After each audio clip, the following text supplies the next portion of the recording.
Although seriously wounded, Officer Frank Fredrickson escaped and identified this man, Clarence Boddicker, unofficial crime boss of Old Detroit. Today he's at large, while doctors at Henry Ford Memorial Hospital fight to save the life of Officer Frank Fredrickson. Good luck, Frank. Hello, YouTube, and welcome back to VHS. I'm your host, Jesse, and today I've got a very important question for you. Where's the rest of this moose?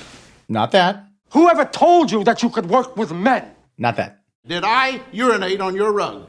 Look, I know you grew up loving movies, that's why you're here. But YouTube, my question for you today is, do your favorite movies from back in the day hold up to a modern viewing?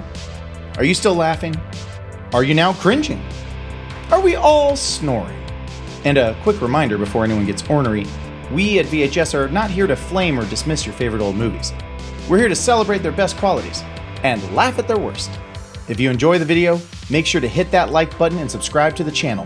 We are just getting started here. There's so much more coming down the road and we hope you come with us. For now, it's the Hollywood Holdup featuring RoboCop. Only on VHS.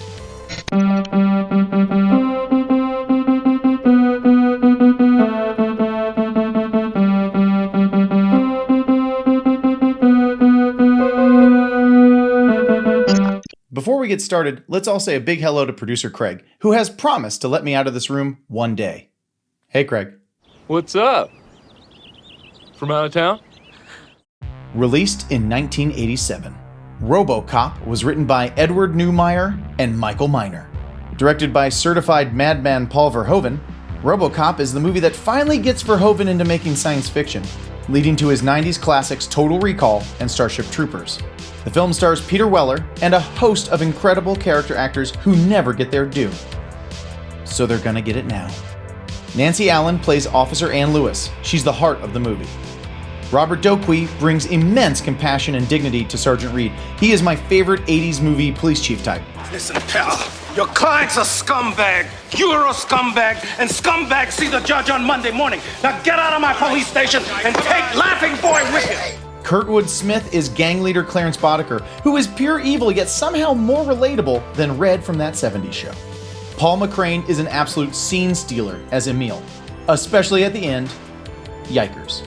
Ray Wise pops in as the vaguely Hispanic Leon Nash, just 3 years before sticking in all our minds as Leland Palmer in Twin Peaks. And finally, the real villains of RoboCop, 3 rich white assholes in suits. Much respect to this trio of badasses. Miguel Ferrer as Bob Morton, Ronnie Cox as Dick Jones, and Dan O'Herlihy as the Old Man. All terrifying, all great. Splurs. I don't think that was right. Spoilers. We're going to talk about the movie, all about the movie. Also, major content warning. If you haven't seen this before and you're like, oh crap, I forgot to watch the movie, let's go do that real quick. It's like super violent. It's like super violent. And we're going to talk about it. But it's like super violent. So like, be aware.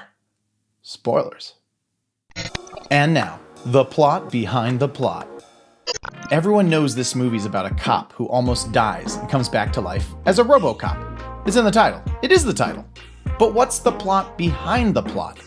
Detroit, 2043. Everything's f***ed. Unless you're one of these rich pricks, these evil bastards are the executives of Omni Consumer Products. They own everything and they make everything. In fact, they very recently signed a contract with the city of Detroit to run the Metro Police Department. That's right, it's like if Amazon owned all the real estate and ran the police, which would never happen in real life. But why are they doing it? Why are they taking control of the police? There's no way the Detroit Police Department is profitable with all the dying and striking half the time. So what is OCP's game? Well, their real scheme is to abandon Old Detroit completely and build the brand new Delta City right next door, from which they can profit for years to come. One problem with their scheme: don't nobody want to move next to Old Detroit. Have you seen the crime? So what is OCP to do? They need to quell the fears of their investors. They need to clean up these broke-ass old streets so they can build their expensive new streets. Well, Dick Jones has an idea. He presents Ed 209, a large robotic dog man pig. I'm not kidding, this thing actually squeals like a pig. Seems cool, seems scary, seems profitable, but it didn't end up well, it didn't work out. Up steps Bob Morton with a new idea. And this is the plot behind the plot that I really wanted to talk about because I think a lot of viewers miss this. Bob's division, Security Concepts, is the one running the Detroit police for OCP. From the state of things, it sure looks like Security Concepts isn't doing a damn thing to help their besieged police force. But it's actually much worse. See, Bob wants to build a RoboCop. He's seen all the police officers getting aced on the streets of old Detroit, and he thought to himself, shoot, are we just burying all those bodies? Those are OCP resources being consigned to worm food, damn it! But Bob, we can't hire any new officers to work in this hellmouth, and the ones we do have are on the verge of striking. So what does Bob do? Murphy, transferring in from Metro South. Nice precinct. Yeah, pretty good. What brings you to this little paradise? Beats me, man. I think OCP's moving a lot of new guys up here. That's right. Bob is forcing the transfer of healthy cops into old Detroit because he knows they'll be killed. And when he gets one that's only mostly dead, there's a big difference between mostly dead and all dead. well, bang, you got yourself a RoboCop. Nothing in this film's plot is an accident. In fact, Murphy's entire journey into becoming the RoboCop is a fait accompli designed and enacted by Omni Consumer Products. Step 1, partner with the crime lords so the city will fall to ruin. Step 2, pitch a whole new city for their billionaire investors. Step 3, when those investors balk, have OCP intentionally send cops to their death until they find a profitable solution. And let's be clear, RoboCop was never going to stick around and help the people of old Detroit. If this scheme had worked, Delta City would have a shiny new RoboCop on every street corner and old Detroit would be... What old Detroit? Never heard of it. Old Detroit. Delta City for life, baby! Now on to the categories. Category 1, down to the ground. You may have noticed that while very violent, RoboCop's not exactly flashy. You can even feel a little flat, a little lumbering at times. You'd be forgiven for chalking that feeling up to the filmmaking limitations of the time, but you'd also be wrong. The grounded filming technique in RoboCop is entirely intentional, as if it's countering the silliness of its own sci-fi premise with filmmaking that is almost devoid of style. I remember back in the day, David Simon, the creator of HBO's The Wire, talking about how they intentionally filmed that series almost completely without style to keep it really grounded and journalistic in the way it was shot. One of the reasons they do this is because the story they're telling is a very real one. And when they show you the horrific ramifications of the drug war in Baltimore, they don't want your brain excusing it as Hollywood sensationalism. This is real life. Well, I'm pleased to report RoboCop is not real life. At least not yet. But I do want you to keep all this in mind during your next viewing. Notice how during the slaughter of Alex Murphy by Bodeker's crew, there is no music playing, no style to heighten the horror of what's happening here. In fact, there is almost never score playing during the dramatic scenes. That's the opposite of what we have today. Movies are wall-to-wall music, pushing and pulling the audience's emotions because they're not confident the story will do that on its own. But Verhoeven is confident, and so RoboCop is. The score in RoboCop, when they use it, is an absolute banger. And it comes in between the dramatic scenes, almost as a relief to us. An acknowledgement of how we're all affected emotionally by what we've seen. And it's in the writing too. One of my favorite moments in the whole movie comes in the sequence where Murphy is resurrected as RoboCop. The entire sequence is played from Murphy's point of view, which therefore is our point of view. We are trapped. It is terrifying. These people are doing God knows what to our body. And then Murphy comes online one day to find the scientists celebrating. Not celebrating him, not celebrating saving a life. It's New Year's Eve, and everyone is getting drunk. They're living their lives. Lives that Alex Murphy will never know again. The sheer banality and comedy of this workplace scene really drives home for me how intentional all of the filmmaking is, how confident, how every element is designed to present the themes of the film. Hey, speaking of which, Category 2. Are we picking up what this movie's putting down? You better believe RoboCop has themes. It's like one giant theme. Stop looking at me like that. It is. It starts with the script. Newmeyer and Miner are basically writing a takedown of Reaganomics in the 1980s. The idea that as long as the rich kept getting richer, the economic prosperity would trickle down to the average working family. Meanwhile, Verhoeven gets hooked on this idea of RoboCop as a Christ figure. He's sacrificed for our capitalist sins, resurrected by the very system that got him killed, and then sent forth to dole out the retribution. Dude even walks on water. There are some pretty iconic scenes in this movie which illustrate the themes that it's representing, and we all know those. So I want to take a look at a couple less well-known examples so I can show you how RoboCop never stops reinforcing its theme. Example 1.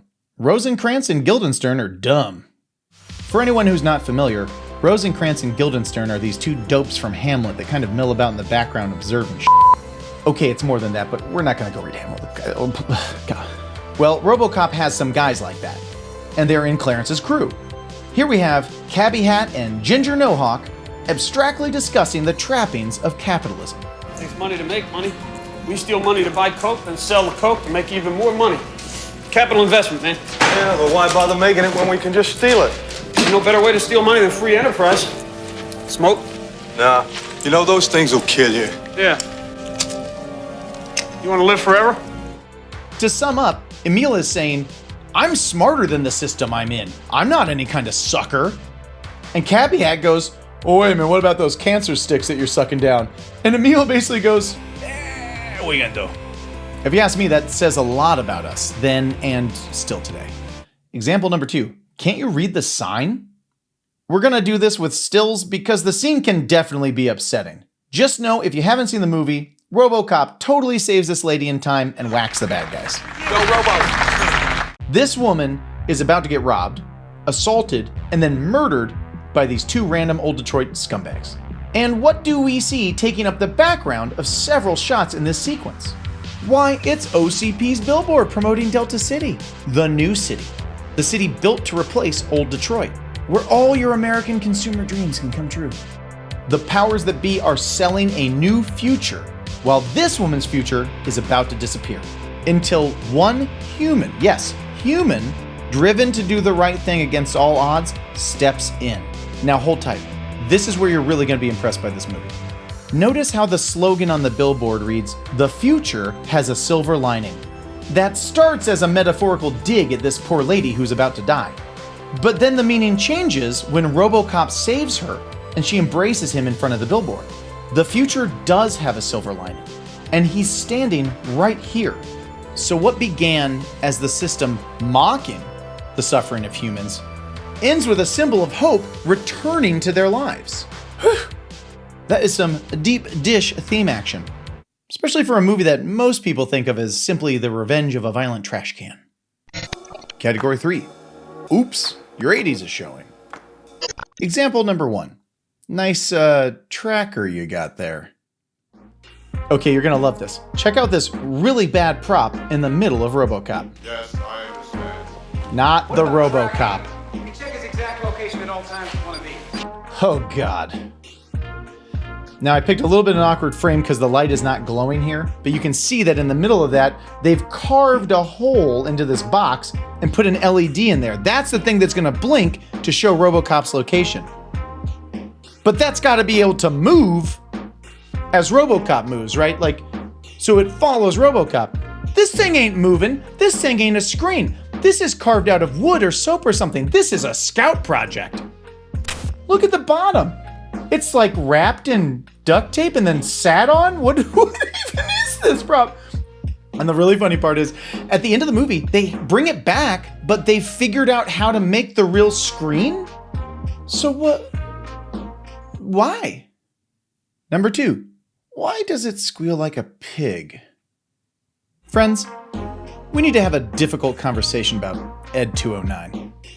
This thing is supposed to be terrifying, and when I was a kid, it kind of was, right? Like, I remember it growling and killing Kenny all over the boardroom, and it's like a Terminator version of RoboCop, right? This man-dog-pig-bot thing will not be reasoned with. There's no soul to be found inside of this thing. It's just a killing machine.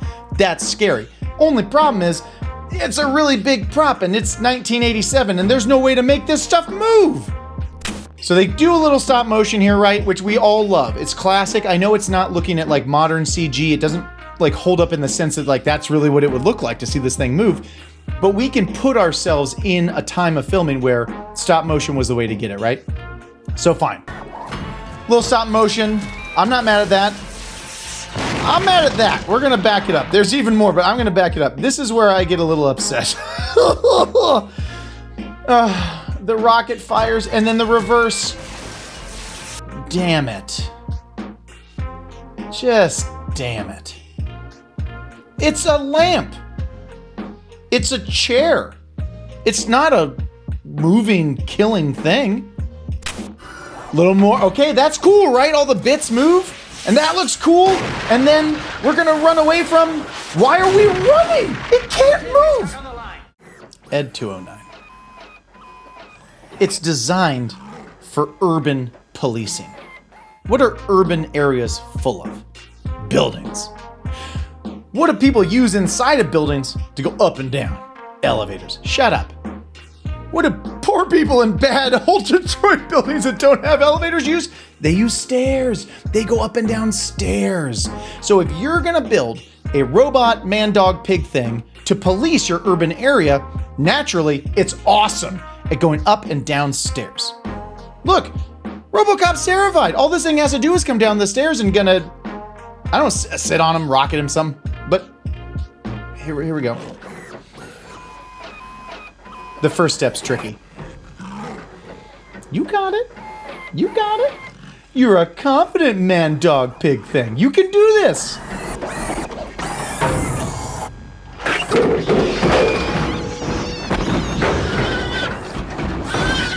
Why is it squealing like a pig? Category 4, the Groovy Red. Now, that's obviously a Clockwork Orange reference. I'm sure you got it. But I picked it because it speaks to the idea of violence used in a film ironically. Which is to say, it's not meant to titillate and excite you, sort of the way a Fast and/or Furious movie uses senseless violence to do so. Violence in this movie is used to emphasize that the world is not inside the OCP boardroom. It is down here on the streets where people are dying. Kenny gets aced 30 times by Ed 209, so that we know what kind of hell OCP is willing to unleash on the people. And the Toxic Avenger paint job at the end is, well, that's all I'm gonna say about that. I would say the only time we're driven to particularly cheer for violence in this film is when it comes home to Bob Morton. Bob thought he was safe in his meetings and cocaine three-ways, but Dick Jones shows him the error of his ways. Category 5, bits.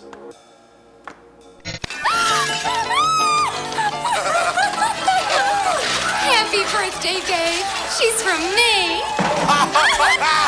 Well, hey, can I have you both? Sure. We've had our shots. I'd buy that for $1. This doesn't age well. For us. This is supposed to represent how stupid entertainment will one day become. It's supposed to be so obviously stupid that none of us in the audience laugh while the characters in the world are laughing at it, right? That's how we know this is supposed to function as satire, not actual comedy. Only this isn't close to the stupidest kind of programming we have available today. This thing is more clever than half of the internet. And I'm on the internet. One of the funniest comments on the violent, chaotic world of RoboCop is when Robo slaps the gun out of Leon's hand in the club. The gun flies across the club and gets grabbed out of the air by some dude who just keeps on dancing like nothing happened. Guns flying through the air? Must be Thursday. It's a free society. Except there ain't nothing free, because there's no guarantees, you know? You're on your own. There's a lot of jungle. Is this just a dude? Is this just a dude off the street? Or is this an actor? Is this a performance? Or is this dude real? There's a lot of jungle. You decide. Meet me in the comments. The verdict. I'm not going to waste any time here. This movie holds up brilliantly. It has so many layers to it. Comedy, ultraviolence, satire, humanity, more ultraviolence, and really the more you watch it, the more you will get out of it. If you start to watch it and you're feeling a little flat, the jokes in the news are sliding by too fast, the pacing doesn't seem all that up, just remember it's all intentional. The film is going to bring you into a rhythm, and that's the rhythm of our lives as consumers in a system that's built to keep us complacent, to keep us sleepwalking. We don't notice a lot of bad things happening around us because we are distracted with products to buy and happiness to pursue. But then the movie wakes you up. More than that, I find RoboCop's use of violence to be so refreshing compared to our modern fare.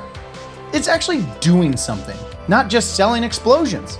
But yeah, there are also explosions. Right, Bob? Recommendations. Okay, got some recommendations for you off the back of your enjoyment of RoboCop. First, the diving bell and the butterfly. This may seem like it's coming out of nowhere for anyone who knows this movie, but Murphy's POV resurrection sequence in RoboCop made me think a lot about this movie.